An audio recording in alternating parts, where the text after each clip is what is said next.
کہ ان اللہ عزیز، بے شک اللہ تعالیٰ یہ سب کچھ کرنے پر غالب بھی ہے اور حکمت والا بھی ہے۔ کس طریقے سے ان کی فرمائش پوری کی اور رہتی دنیا تلک کے لیے اللہ تعالیٰ نے ایک مثال قائم کر۔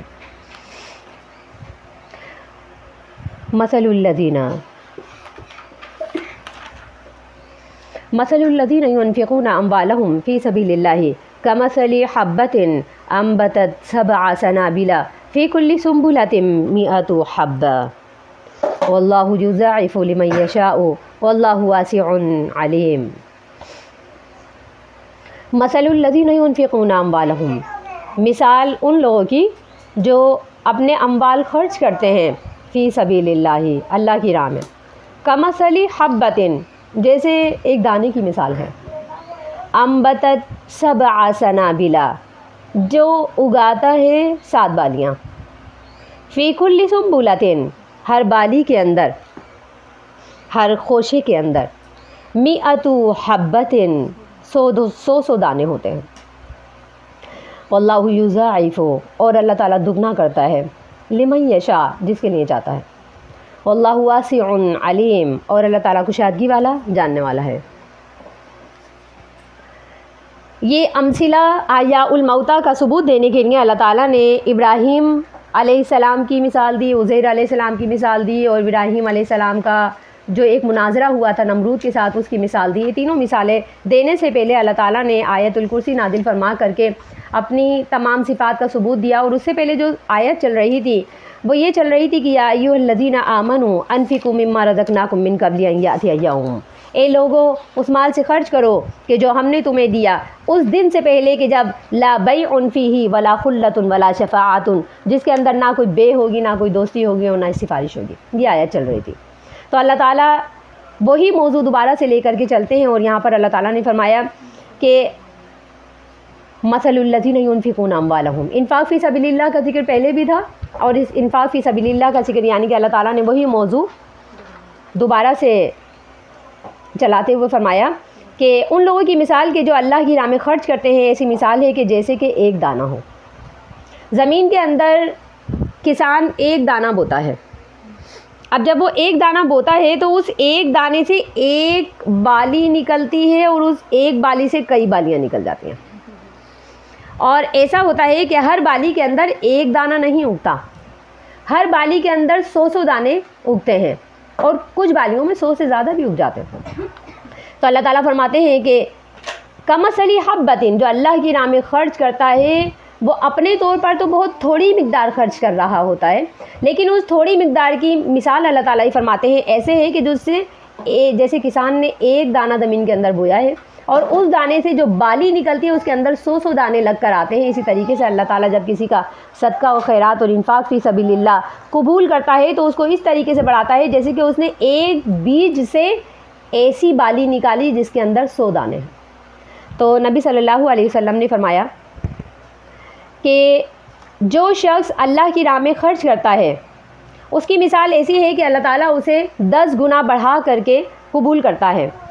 اور 10 گنا، اور ایسا شخص کہ جو اللہ کی راہ میں فی سبیل اللہ خرچ کر رہا ہے اس کے لیے 10 گنا، اور ایسا شخص کہ جو اپنی ذات پر خرچ کرتا ہے اور اپنے اہل و عیال کے اوپر خرچ کرتا ہے اسے اللہ تعالیٰ بڑھا چڑھا کر، جو اپنے اوپر اور اپنے اہل و عیال پر خرچ کرتا ہے اللہ تعالیٰ اسے 10 گنا بڑھاتے ہیں، اور ویسے اللہ تعالیٰ اسے 700 گنا بڑھا دیتے ہیں۔ اور ایک روایت میں نبی صلی اللہ علیہ وسلم نے فرمایا کہ ایسا مجاہد جو صرف اللہ کی راہ میں انفاق فی سبیل اللہ کر رہا ہے لیکن وہ جہاد پر نہیں گیا، ایسا شخص جو جہاد پر نہیں گیا ہے اور صرف اللہ کی راہ میں خرچ کر رہا ہے تو اس کو 1 درہم کے بدلے 700 درہم کا ثواب دیا جاتا ہے، لیکن ایسا مجاہد جو اللہ کی راہ میں خرچ بھی کرتا ہے اور اللہ کی راہ میں جہاد بھی کرتا ہے تو اسے 1 درہم کے بدلے میں اللہ تعالیٰ 7 لاکھ درہم کا ثواب قبول کرتے ہیں۔ مثل الذین ينفقون اموالهم فی سبیل اللہ، ایسے لوگ کہ جو اللہ کی راہ میں خرچ کرتے ہیں ان کی مثال اللہ تعالیٰ فرماتے ہیں کہ انبتت سبع سنابل فی کل سنبلۃ مئۃ حبۃ، ایک بالی کے اندر جیسے 100 دانے ہوتے ہیں اسی طریقے سے اللہ تعالیٰ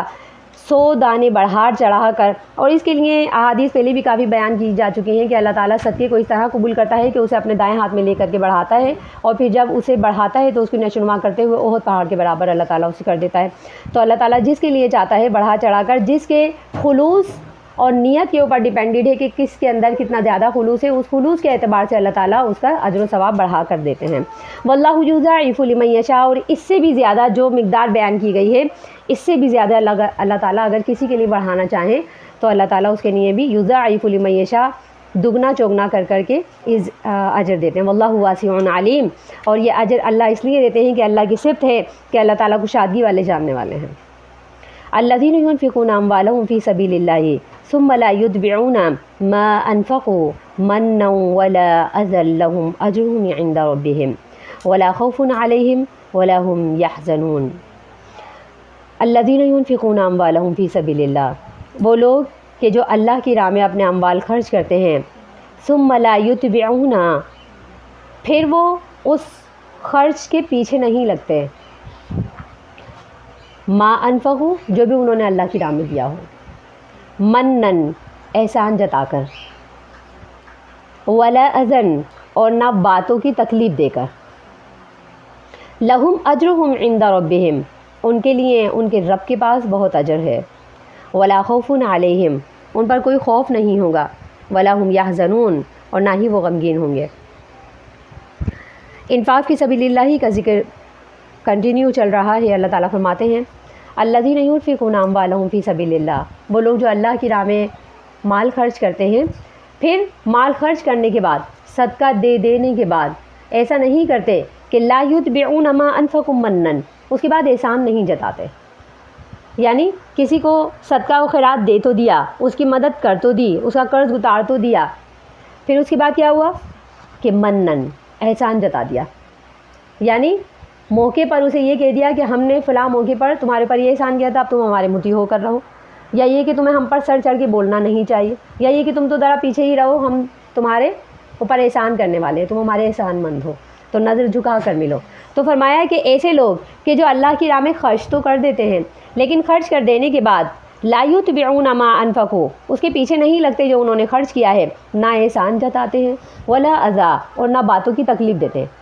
یعنی کچھ لوگ ایسے ہوتے ہیں کہ جو طنز کرتے ہیں، یعنی احسان بھی جتا دیتے ہیں اور پھر یہ کہتے ہیں کہ بس اب تو دے دیا، اب آئندہ نہیں آنا، یہ سوال تو کر لیا، اب آئندہ نہیں کرنا۔ تو فرمایا کہ ولا اذى کسی بھی قسم کی کوئی تکلیف نہیں دیتے، نہ دھتکارتے ہیں اور نہ ہی ان پر احسان جتاتے۔ لہم اجرہم عند ربہم، اللہ فرماتے ہیں ان کا اجر ان کے رب کے پاس محفوظ ہے، ولا خوف علیہم ولا هم یحزنون، نہ ہی ان پر کوئی خوف ہوگا اور نہ ہی وہ غمگین ہوں گے۔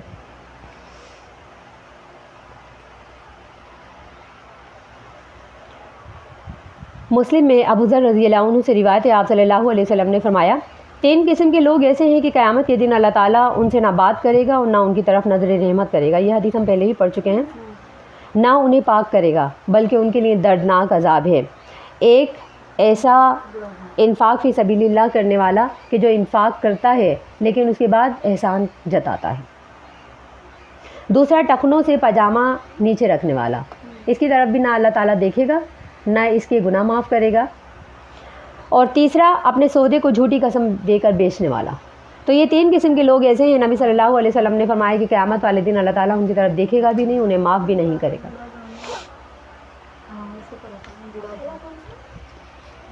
قول معروف ومغفرۃ خیر من صدقۃ یتبعها اذی واللہ غنی حلیم، اچھی بات کہنا، ومغفرۃ اور معاف کر دینا، خیر من صدقۃ وہ صدقے سے بہتر ہے، یتبعها اذی جو کر دینے کے بعد باتوں کی تکلیف پیچھے سے دے دی جائے، واللہ غنی حلیم اور اللہ تعالیٰ بے نیاز تحمل والا ہے۔ قول معروف اچھی بات کہہ دینا، اگر انسان کے اندر اتنا ظرف نہیں ہے کہ وہ نیکی کر کے سنبھال نہیں پاتا، نیکی کرنا آسان ہے لیکن نیکی کا سنبھالنا یہ بہت مشکل ہے۔ لوگ نیکی تو کر جاتے ہیں لیکن اکثر ایسا ہوتا ہے کہ اس نیکی کو برباد کر دیتے ہیں، جیسے کہ صدقہ کیا اور صدقے کے بعد کسی کو احسان جتا دیا، یا پھر یہ کہ اسے طنز کر کے باتوں کی تکلیف دے کر کے اس کا دل ایسا توڑا، ایسا دل خراش کیا اس کا کہ اس کے دل سے دعا کے بدلے بد دعا ہی نکل گئی۔ تو اللہ تعالیٰ فرماتے ہیں اگر کوئی صدقہ کرنے والا، انفاق فی سبیل اللہ کرنے والا ایسا جذبہ رکھتا ہے، بس اتنا ہی کم ظرف ہے، کہ صدقہ کرتا ہے اس کے بعد اس کو ضائع کر دیتا ہے، نیکی کرتا ہے اس کے بعد اپنے پاس سنبھال کے نہیں رکھتا بلکہ اسے ضائع کر دیتا ہے۔ تو اللہ تعالیٰ فرماتے ہیں ایسے نیکی کرنے والوں کے لیے میرا پیغام یہ ہے کہ قول معروف، ایسی نیکی کرنے، ایسا صدقہ کرنے سے تو بہتر ہے کہ انسان اچھی بات کہہ دے۔ قول معروف، اچھی بات کہہ دو، ومغفرۃ، اور معاف کر دو، بخش دو کسی کی غلطی کو، کسی کے گناہ کو، سرزنش دینے کے بجائے مغفرت، یہ بھی ایک صدقہ ہے۔ مغفرۃ، معاف کرنا، کسی سے چشم پوشی کر جانا اس کی غلطی سے، اس کے گناہ سے۔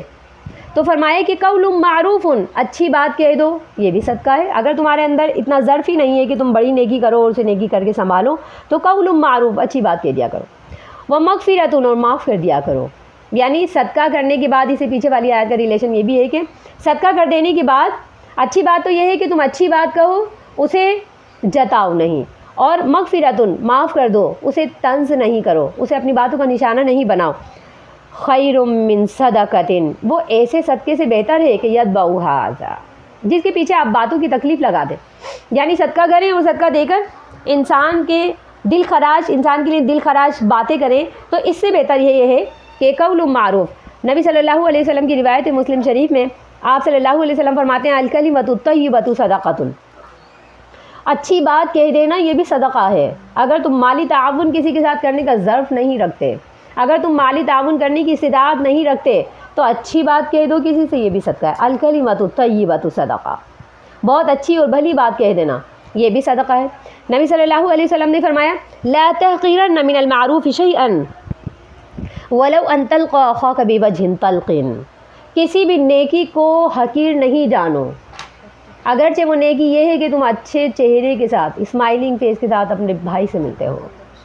فرمایا کہ یہ بھی ایک نیکی ہے کہ تم مسکراتے ہوئے چہرے کے ساتھ اپنے بھائی سے ملو، نہ یہ کہ تم اسے مال ذخیر دے دو اور اس کی لاکھوں میں مدد کر دو، اور لاکھوں میں مدد کرنے کے بعد اس کا دل خراش کر لو، اس کا دل نوچ لو، اور وہ تمہیں کوئی بد دعا دے دے۔ فرمایا اتنے بڑے صدقے سے بہتر یہ ہے کہ تم چونکہ کم ظرف کے مالک ہو تو بہتر یہ ہے کہ تم چھوٹی سی نیکی کر لو، اور وہ نیکی کیا ہے کہ فرمایا کہ وَلَوْ أَن تَلْقَى أَخَاكَ بِوَجْهٍ طَلْقٍ، تم اپنے بھائی سے مسکراتے ہوئے چہرے کے ساتھ مل لو، بس تمہارے لیے اتنی ہی نیکی کافی ہے۔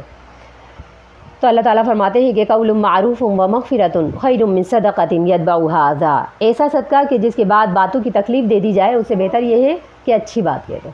کلمہ طیبہ کہہ دو۔ واللہ غنی حلیم، اور اللہ تعالیٰ بے نیاز ہے اور برد والا ہے۔ بے نیاز، اللہ کی صفت کا آیت سے کیا تعلق ہے؟ اللہ تعالیٰ بے نیاز ہے ایسے صدقے سے کہ جو صدقہ کرنے والا خود ہی تحمل نہ کرنے والا ہو۔ تو اللہ تعالیٰ تو بے نیاز ہے ایسا صدقہ کہ جو کر تو دیا جائے لیکن اسے سنبھالنے کا ظرف نہ ہو۔ صدقہ تو کر رہے ہیں لیکن اس کے بعد بہت بڑا کوئی گناہ کر رہے ہیں، دل دکھانے کا گناہ، انسان کو متنفر کرنے کا گناہ، انسان اس بات پر پچھتائے کہ اس نے سوال ہی کیوں کیا، یا یہ کہ اس بات پر پچھتائے کہ اس نے اس سے کیوں مانگا۔ تو اللہ تعالیٰ فرماتے ہیں اللہ غنی، اللہ بے نیاز ہے، اللہ کی راہ میں ایسا صدقہ نہ کرو کہ جسے کرنے کے بعد اس سے بڑا کوئی گناہ کر جاؤ۔ غنی حلیم، اللہ برد والا ہے، تحمل والا ہے۔ جیسے اللہ تعالیٰ تحمل والا ہے کہ تمہارے گناہوں پر تمہاری سرزنش نہیں کرتا، اسی طریقے سے تم صدقہ کر کے تم بھی تحمل والے ہو جاؤ، تم بھی حلیم ہو جاؤ، نرم مزاج ہو جاؤ، نرم خو ہو جاؤ۔ یا ایھا الذین آمنوا لا تبطلوا صدقاتکم بالمن والاذی، اے ایمان والو لا تبطلوا صدقاتکم، اپنے صدقات کو باطل نہ کرو، بالمن والاذی، احسان جتا کر اور نہ ہی باتوں کی تکلیف سے۔ کالذی ينفق مالہ رئاء الناس، ایسے شخص کی طرح جو خرچ کرتا ہے اپنا مال رئاء الناس، لوگوں کو دکھانے کے لیے، ولا یؤمن باللہ، اور وہ اللہ پر ایمان نہیں لاتا، والیوم الآخر، اور آخرت پر بھی ایمان نہیں لاتا۔ فمثلہ، تو ایسے شخص کی مثال کمثل صفوان، ایسے پتھر کی مثال کی طرح ہے، علیہ تراب، جس کے اوپر مٹی پڑی ہو، فاصابہ وابل، پھر اسے بارش پہنچ جائے، فترکہ صلدا، وہ بارش اسے بس صاف ستھرا کر کے چھوڑ دے، لا یقدرون علی شیء مما کسبوا، وہ استطاعت نہیں رکھ سکتے ہوں کسی بھی چیز پر جو انہوں نے کمائی۔ واللہ لا یہدی القوم الکافرین، اور اللہ تعالیٰ کافر قوم کو ہدایت نہیں دیتا۔